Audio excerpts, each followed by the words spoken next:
হলো ইন্নামাল মুমিনুনা আল্লাযীনা ইযা যুকিরাল্লাহ, প্রকৃত মুমিন হলো তারা যাদের সামনে আল্লাহর নাম উচ্চারণ করা হয়, যাদের সামনে আল্লাহর নাম উচ্চারণ করা হলে তাদের অন্তরগুলো কেঁপে ওঠে, অন্তর কাঁপবে। শুধুমাত্র মুমিন, আমার বাবা মুসলমান ছিল, আমার বাবা মুমিন ছিল, সেই পরিচয় আমি মুমিন না। আপনাকে মুমিন হতে হলে আপনার কিছু করণীয় আছে, বর্জনীয় আছে, ঠিক কিনা কথা বলেন? আপনার পরিচয় যে আমার পূর্বপুরুষ মুমিন ছিল বিধায় আমিও অটোমেটিক মুমিন হয়ে যাবো এরকম নয়, বরং আপনাকে প্রকৃত মুমিন হতে হলে কিছু করণীয় কাজ আছে, কিছু বর্জনীয় কাজ আছে, সেই কাজগুলো আপনাকে করতে হবে। তো এক নম্বর হলো, যখনই আপনার সামনে আল্লাহর নাম উচ্চারিত হবে তখন আপনার অন্তরটা মধ্যে কম্পন সৃষ্টি হতে হবে।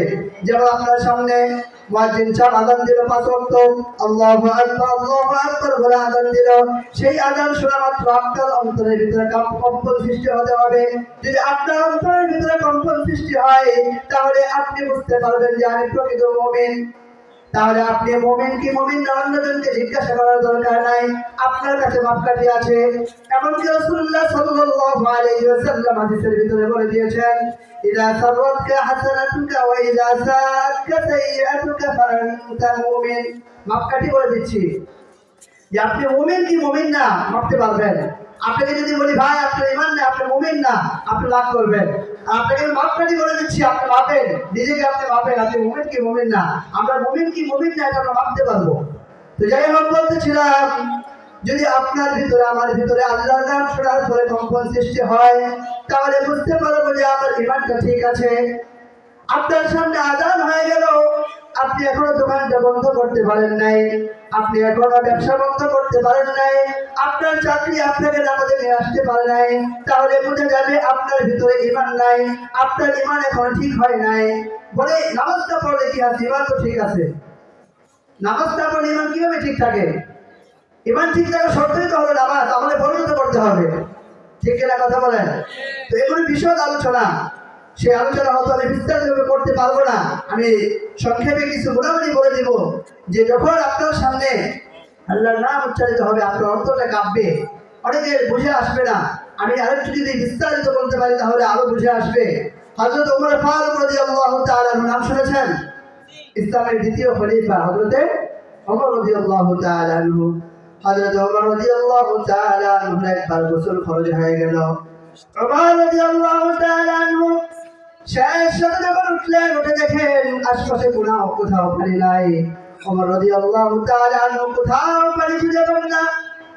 এদিকে ফজরের আযান হয়ে গেছে, ওমর রাদিয়াল্লাহু তাআলা নামাজে দাঁড়াবে।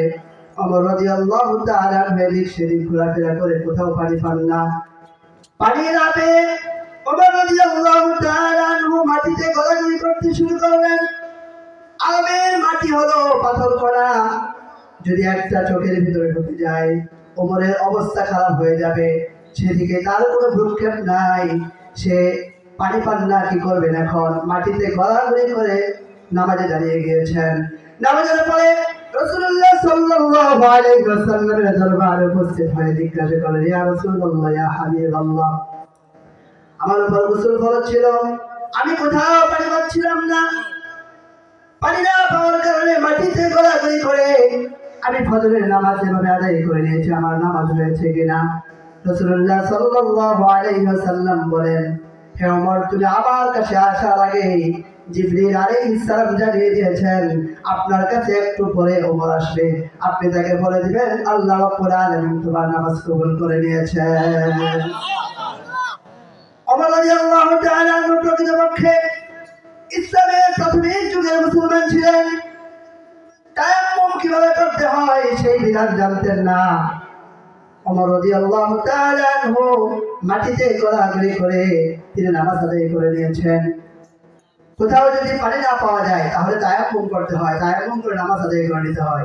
তো ইসলামের প্রাথমিক যুগ ছিল, সে সময় ওমর রাদিয়াল্লাহু তাআলা তায়াম্মুমের বিধান, তায়াম্মুম কিভাবে করতে হয় এখনো বিধানটা আসে নাই। তো যাই হোক, ওমর রাদিয়াল্লাহু তাআলা আনহুর মেজাজ ছিল শরীরী মেজাজ। ওমর রাদিয়াল্লাহু তাআলা আনহুর সিদ্ধান্ত অনুযায়ী কোরআনের অনেকগুলো আয়াত নাযিল হয়েছে।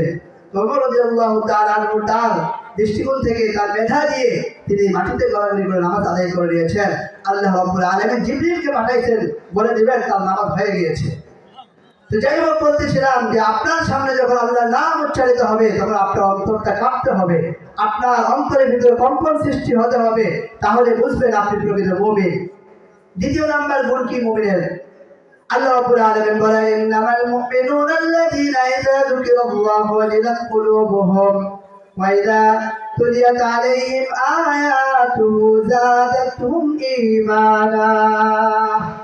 আল্লাহ রাব্বুল আলামিন বলেন, প্রকৃত মুমিনের দ্বিতীয় গুণ হলো যখন তার সামনে কোরআন তেলাওয়াত করা হবে, যখন তার সামনে কোরআন তেলাওয়াত করা হবে তখন তার ঈমানটা বেড়ে যাবে।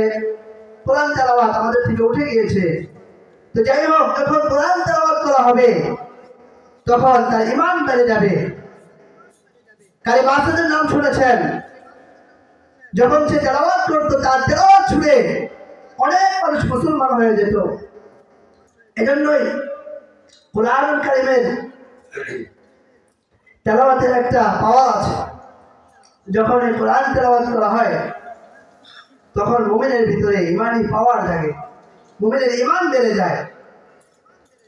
মুমিনের ঈমান কিভাবে বাড়ে এগুলো উদাহরণ দেওয়া ছাড়া আসলে বোঝা সম্ভব নয়।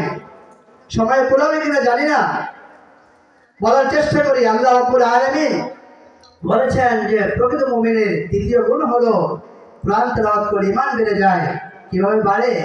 হযরত ওমর ফারুক রাদিয়াল্লাহু তাআলা আনহুর আরেকটা ঘটনা আছে। ওমর রাদিয়াল্লাহু তাআলা আনহু এখনো মুসলমান হননি, এখনো এমত অবস্থায়। যাই হোক, ওমর রাদিয়াল্লাহু